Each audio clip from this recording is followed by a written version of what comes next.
what I would love to do is just to walk back through some of your awesome content from tonight, because it was from your experience, your church's story. And this podcast is trying to relentlessly put two things together that often gets broken apart.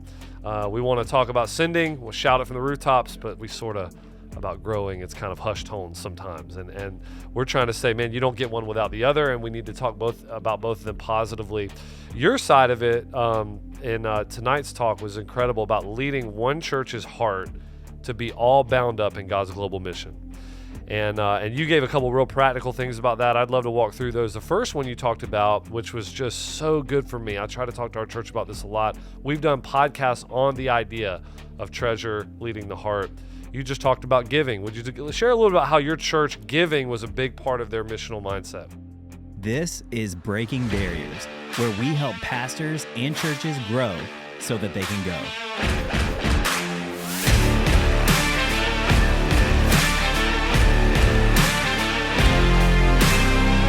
Well, hey guys, welcome to the Breaking Barriers podcast. My name is Pastor Andrew Hopper, and really blessed today to be here with Pastor Bryant Wright. We are actually on site at the Pastors Conference for the North Carolina Baptist State Convention. You have just walked off stage, and hopefully you're still geared up enough. It's been a long day of travel and all of that. Pastor Bryant, we thank you so much for jumping on our podcast here with us. A lot of our guys may not come from the Baptist world, or they might be a good bit younger. I would love for you, if you wouldn't mind, just tell us a little about who you are, some of the ministry God's allowed you to do, and family, or really just anything you want to share to introduce yourself. Well, I've been married 50 years this past August, so that's pretty exciting. That's awesome. I married a great lady, and to have your spouse after all these years still is your best friend. There's not many blessings better than that. And have 3 grown sons, 7 grandchildren. My oldest son is a pastor in Birmingham, and George is being blessed there in a great way. And just to see your 3 sons marry 3 great Christian gals, it's just really thankful incredible for that. And at the same time, parenting never stops. 2 in their 40s, 1 who's 38 now, and they're still parenting challenges that come up. It's every phase of life in doing that, but very thankful. And real quickly, I was in the business world a few years after college and was called into ministry and went to Southern Seminary, the most miserable experience of my life, because in those days, Southern had really drifted to the left theologically, and it was so depressing to have the sacred things of the faith mocked in class day in and day out. And, of course, all that's changed with Al's leadership, and all 6 of our seminaries are so healthy now. But it was not easy. Right. It was really a tough stretch. After seminary, went to Second Baptist Houston, where Ed Young had gone to pastor. And Ann and I met in First Baptist Columbia when I was at the University of South Carolina, and he was pastoring there.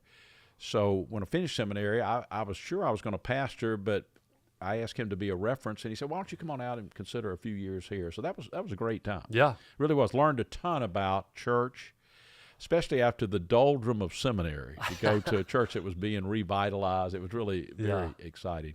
And then was led to come be the first pastor at Johnson Ferry in North Atlanta, and stayed there 38 years. There's not many planters that stay in one place for 38 years, but the Lord allowed us to be there. So now leading Sin Relief and enjoying what this new chapter in ministry is all about. Right, and you had the privilege / burden, I would imagine, of leading the Southern Baptist Convention.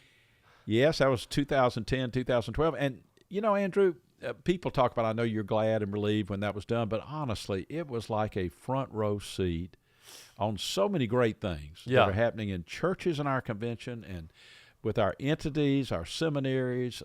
I really enjoyed the experience, but it is like 2 full-time jobs. You do need rest when it's done.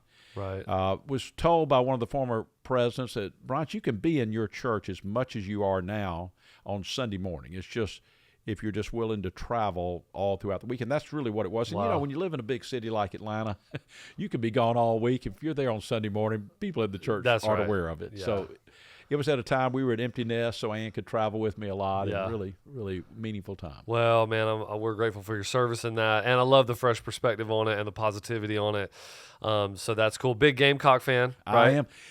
We had a big win. That's last I saw. night Yeah, I the saw. Aggies. Yeah, that was kind of big, unexpected, yeah. but thankful for that. When you're a Carolina fan, as they say about the Carolina alumni, the Gamecocks are always just good enough to break the heart of their alumni.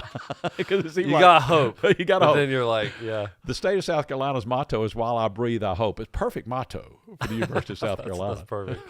Well, I'm a big Gator fan, so I know but we're same family maybe with the SEC well, we're stuff. very thankful for the first coach you sent us. The second one wasn't quite that. Yeah, Muschamp. Yeah, you're right. Spurrier was great, though. Spurrier was the man. You said that tonight in your talk. You said, "Who's the best coach of all time?" I wanted to yell Spurrier, but I know you had a point. Well, with it's Saban hard to argue that. with Saban six national championships. I know. Well, man, we really appreciate that. Thankful to you for coming for our pastors in North Carolina, but also for being on the podcast.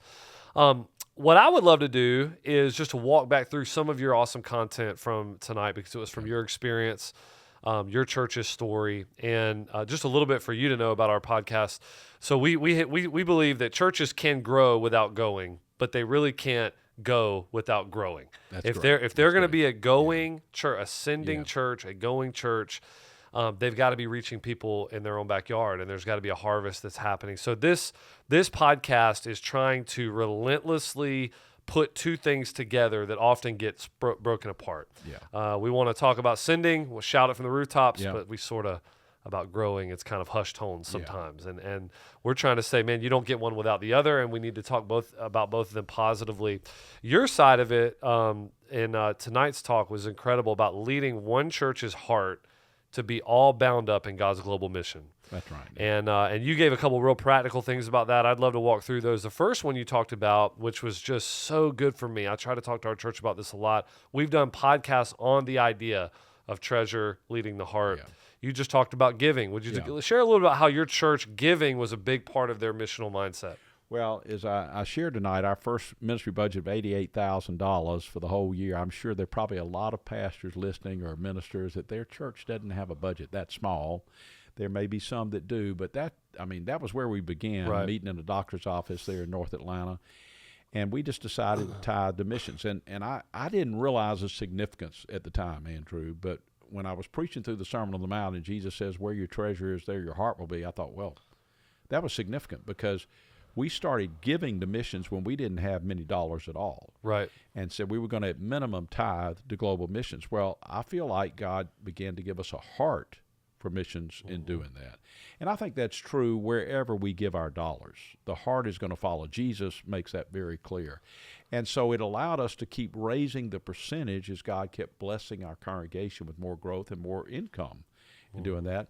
And then we decided to give the first 10 cents of every dollar to each building campaign to global missions.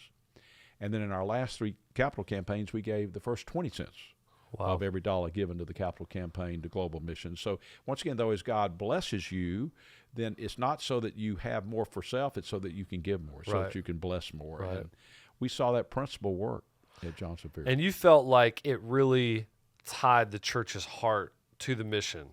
You know, when you're leading with your money, I mean, there's a reason why Jesus talks so much about money. That's right. You can lead the heart with dollars.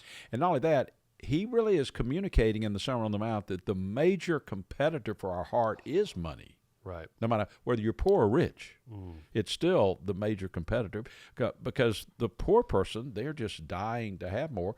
The rich person tends to be dominated by their money and how they can use their money. So it's a major competitor there, and I think that's why Jesus teaches so much about that.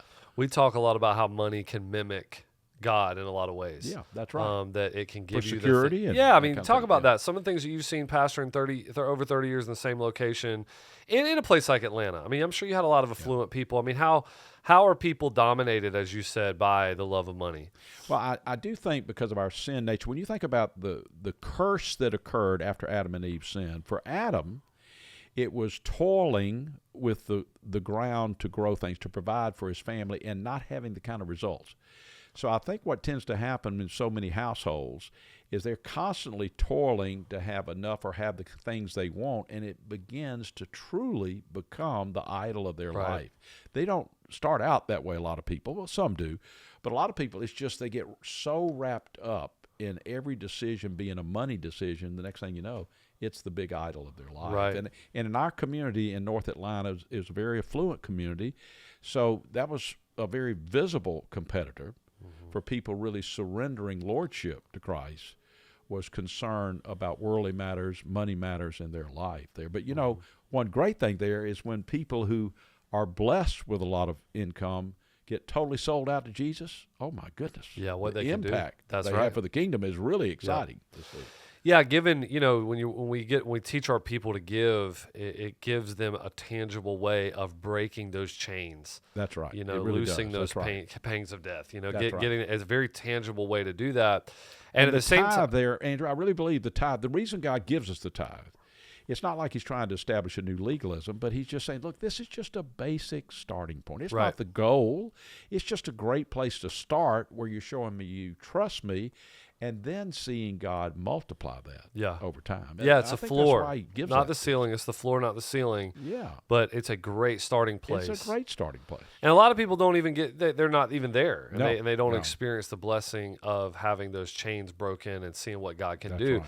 But to your point too, what you give to matters because it ends up getting you more thinking about it, and your heart is in it. I mean, if you give to something, you want to know how it's going. That's exactly right. Right? You were in the business world before being a pastor. I mean, people give their money away, they tend to want to check on it. They tend to want to get they start reading the updates. That's right. From the missionaries, right? That's right. And, you know, when people say money means nothing to me, that's the biggest crop. I mean, good night. Everybody is thinking about money matters day in and day out. Yeah. It's just, you know, it's just how we manage the money under the lordship of Christ that is the important thing. Yeah, we reference a book in leadership circles called Thou Shalt Prosper. It was a rabbi that talked about just some of the things that were embedded in Jewish culture around money. But he talks about the spirituality of it. I mean, that it really differentiates us in a lot of ways from the animal kingdom, that we exchange things and that we... That's good. That's great. You know, and it's you know, there's a God-given component to that that's good, but it can be dangerous too, as we're talking about. So giving was a huge part of y'all's story.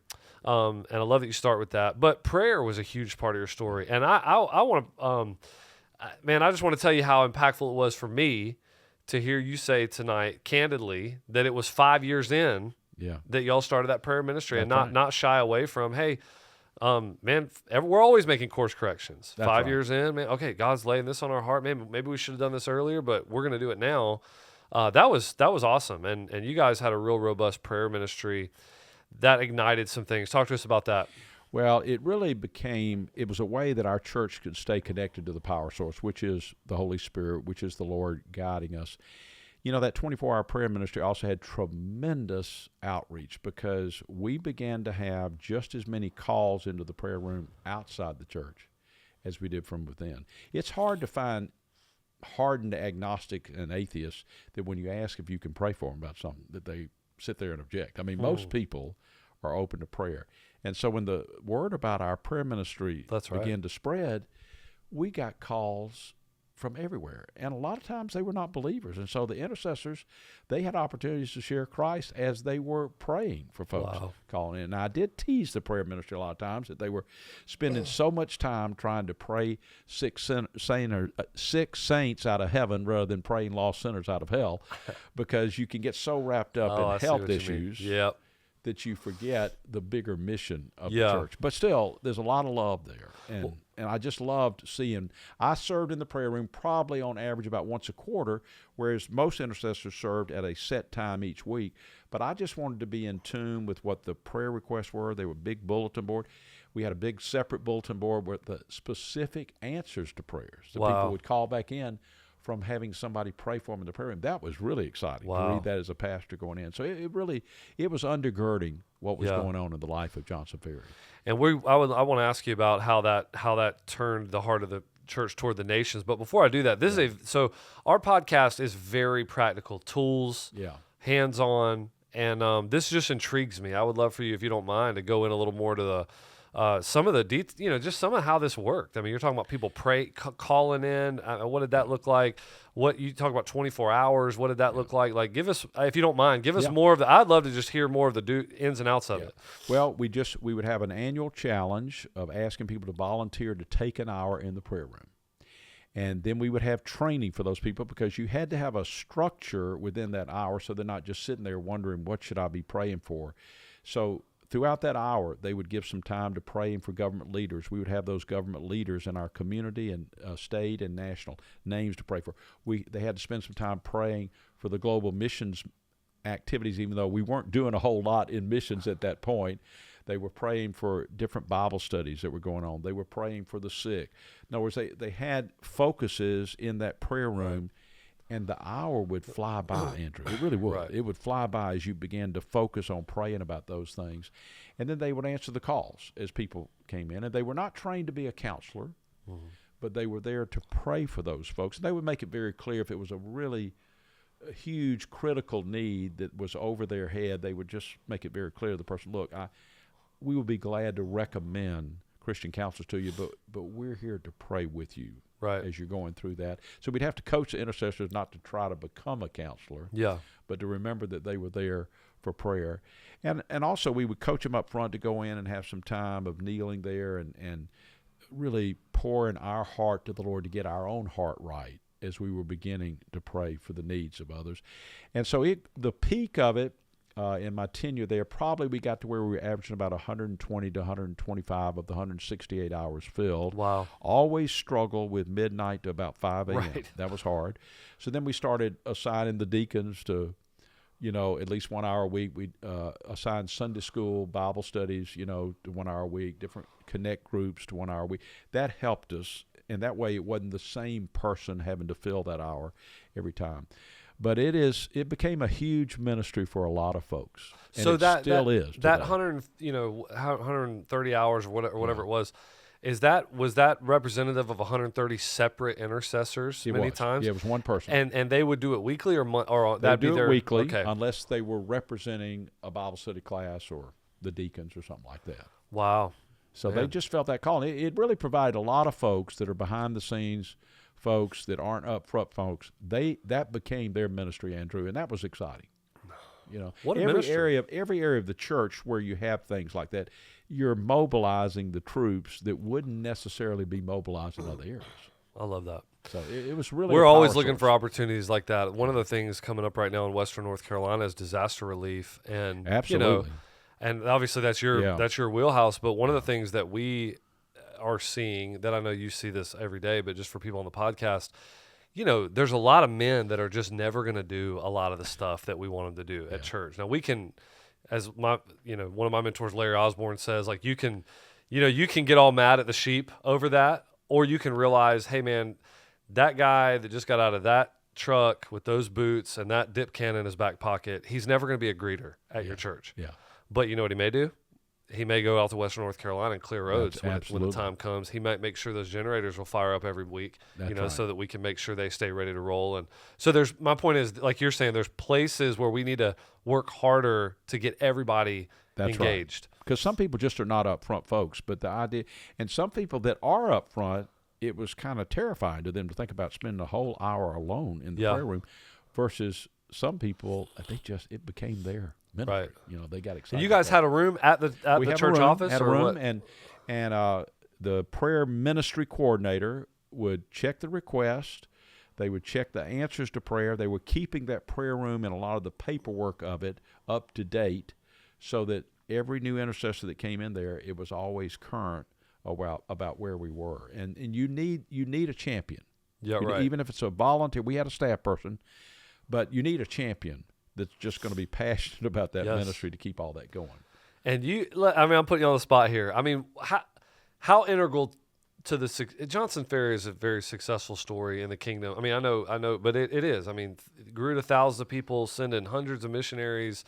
How integral was that prayer ministry to everything y'all saw? I just think it was our power source. We were connected to the power source. And, when the missions thing took off, I think a big reason, as I shared tonight, the Kyrgyz people group, we were asked to pray for them, and God opened that door. And as missions took off in Johnson Ferry, those intercessors, every week when they came in, they had a mission trip to pray for. That's right. Because, when you're sending out about 2,000 of your members every single year, that's a mission trip being commissioned almost every Sunday in the life of Johnson Ferry. Right. And we had the names of those on the trip in the prayer room, so they would look at those. They'd know some of those people. That's right. So it just energized all that and having it undergirded with prayer. Well, you're lifting the lid for me with this right now. I mean, just literally in this conversation, because we're setting goals around short-term trips. And, we probably had 500 people on a short-term trip this year. And I'm realizing, man, we have some limited mindset around that. We need to expand kind of the way we're thinking about percentage of the congregation that can go, and how much the prayer ministry is so vital to that. Hey, would you mind telling the story about how Johnson Ferry single-handedly took down the steel curtain, the Iron Curtain, and the communists? I think that was what you said tonight. That you guys singularly. No, I'm just we kidding, took credit for it. That's right. Yeah. But when the IMB, International Mission Board, came and asked us to pray for an unreached people group, the Kyrgyz group, they were behind the Iron Curtain, which the younger pastors, Andrew, wouldn't know what that is, so tell them to ask their dads or grandparents. But the Soviet Union wouldn't let you in. It was closed off. And so all we could do was pray. And 2 years after we made that agreement and began to pray for the gospel to go to the Kyrgyz group, the Iron Curtain fell with the end of the Soviet Union. So we got to send folks in, and Johnson Ferry was taking credit for the fall of the Soviet Union by praying, and it was a joke in the church. But at the same time, it wasn't a complete joke, because we did get to go in. Praying, and we started sending in business people to teach them how to start a business. They were communists. They didn't know anything, totally dependent on the state, but they were all trained to share the gospel. They sent in medical mission teams trained to share the gospel, and it just opened the door for the Kyrgyz people to become reached, in the sense they're not a majority reach, but where at least the witness of Christ in churches are now planted among the Kyrgyz people today. So unreached, pretty much, maybe unreached, unengaged. Yes. As far as the IMB knew at that point. In the late 80s, early 90s to now, right. Churches, and man, what an incredible story. And certainly the prayer ministry, you talked about how, we've had the largest drop in unreached people groups, right? In the last 12 years? The last 12 years, it's the fastest drop in the history of the church. So God is up to something really big. But I think American Christians are so jaded. We've had so many opportunities to hear the gospel, for people to be reached with the gospel. We don't realize how responsive a lot of these unreached people groups are when they finally hear the gospel. It's amazing what the Lord is doing. But He's going to always use us. God may prepare the way through dreams that Muslims are having and all those kind of things, but they still need a messenger of the good news to come and present that to them. Well, that's great. Great transition to this last. So you guys, gave, prayed. You're talking about building, 3 steps to building a church culture of missions. These are great. And the third one is this thrilled my heart. Okay, and if I can, just for a moment, I know you see this all the time in your seat, but in my seat with my contemporaries, sometimes I get this sense, and we've done another podcast on this exact thing, that the short-term mission trip, I don't want to overspeak, but maybe for the sake of just making the point, has almost fallen out of favor a tiny bit with, you have a lot of is it poverty tourism? Is it really meaningful? You kind of have some of the cynic wants to come out of, it's 12 students going. How much are they really doing? And a lot of missionaries that are full time, they are cynical about short term trips. It's both ways there. Well, let me just share this. We made a lot of mistakes. We had to learn some things along the way, and one of the things we learned is every mission trip needs a champion. They need a leader, be it lay or minister. We also learned that we needed to be invited to go. Now, we may contact a ministry somewhere around the world, but we wanted to be sure that they wanted us to come rather than just trying. You send 50 kids somewhere where they really not interested in you coming. That's just a hassle. That is right, yeah. So you wanted to be sure that there was a specific need. Thirdly, and this is what I love about Sin Relief, we are all about serving the churches. The churches there, no matter how small or big in that community, they're going to be there. Short-term trips, we're just passing through. That's right. But we can energize and encourage those churches and help them do some projects that they just couldn't do on their own. They don't have the resources. They don't have the people. But then the short-term trip comes in, and that church is energized, and that church has a better name in the community because they've been caring for folks in a different way, whether it's service projects, whatever it may be. Plus, it's hard to find a career missionary that didn't first go on a short-term trip. That's exactly right. It's just hard to find it. That's right. So we called it getting your toe in the water. Yep. The majority are not going to be called to be career missionaries, but they get their toe in the water to be willing to go cross-cultural. And then, Andrew, they come back so much better Christians because they have the world on their heart. That's right. Because you leave a part of your heart with that people group that you've gone to share the gospel with. You leave a part of your heart there. So you don't look at church the same. Right. After all. So I know they're justifiable criticisms of short-term trips, and there's cynicism about it. But I think with the right training, with being sure that you're wanted where you go, where you realize you're going to serve the folks there, not to be the big hero to come in and make everything right, to serve the folks there on the ground, then it becomes a wonderful experience for so many people. And I'm so big on them because we were frustrated after about 6 years. Our mission pastor and I had this discussion. Why aren't people being called to career missions? I mean, what's the deal here? They're taking all these trips. But it just took a little time, Andrew. And then we saw, 4 went last year. Now 8 went this year. Right. And then 3 went this year. Then 9 went this year. So it just was building over time. And it doesn't happen instantly. Right. It's lead measure. We talk about lead measure, lag measure. You know, it's like if all you focus on is the career missionary. But if you focus on, man, let's get students overseas. Let's make sure our college students are going on trips. We at Mercy Hill, I agree 1,000% with what you're saying. I mean, we believe the largest funnel, you know, and the starting place of it all for us in our pipeline is getting people on short-term trips for the exact reason that you said. Yes, is it helpful to the mission teams overseas? Absolutely. We want to make sure of that. But we know those people are going to come back with their heart tied up. That's right. In what God is doing. I heard, I was at a thing where I heard Paul Chitwood say that the IMB had invested, and I haven't tracked this down, but I know he said it because I was there. He said that the IMB had done a study that people that have gone on short-term trips are 4 times more likely to pray, give, or go to the nations themselves. Let me say a couple things about that. Early on, we decided to cover half the cost of each person going on a global mission trip from Johnsonville. That's a huge commitment, but we started very small. I mean, that first trip was about 30 people.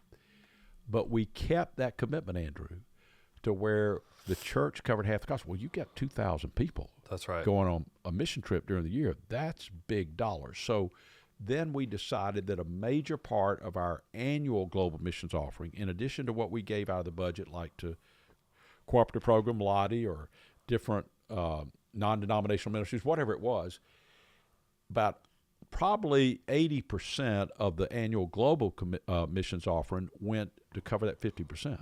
Right. Because when people go, it so stirs in their heart that they want to give. It was not like the church was losing all this money doing it.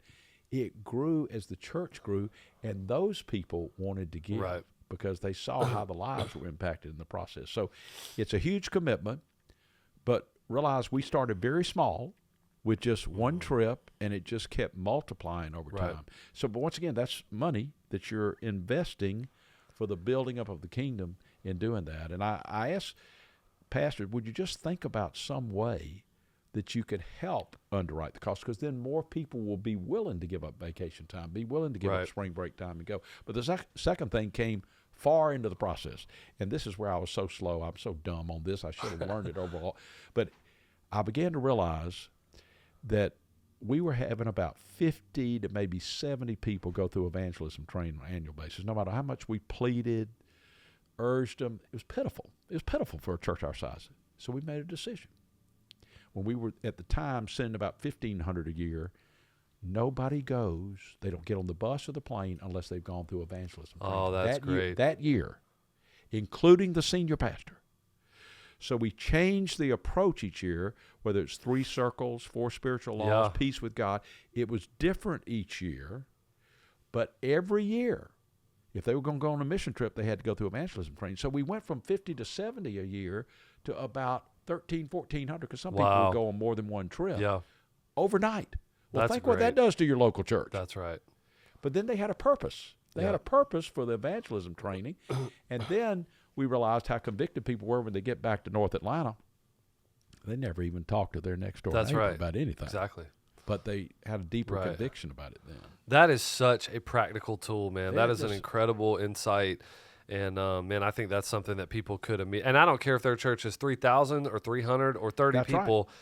Right. Most of the guys that are listening to this podcast, they would love to, or they probably are already in the process of thinking about a mission trip for their church.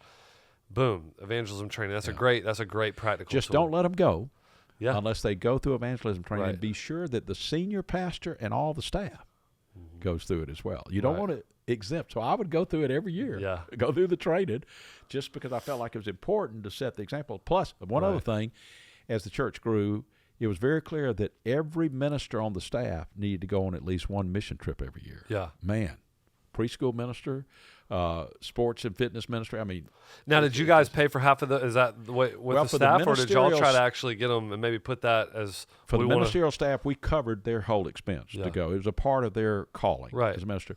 And then if they were one of the lay leaders on a mission trip, their whole trip was covered too, because they had the responsibility of leading that group. That's so honoring to them too. That's right, because they're really giving an extra mile to do that. Absolutely. Well, Pastor Bryant, thank you so much, man. We're going to leave it there.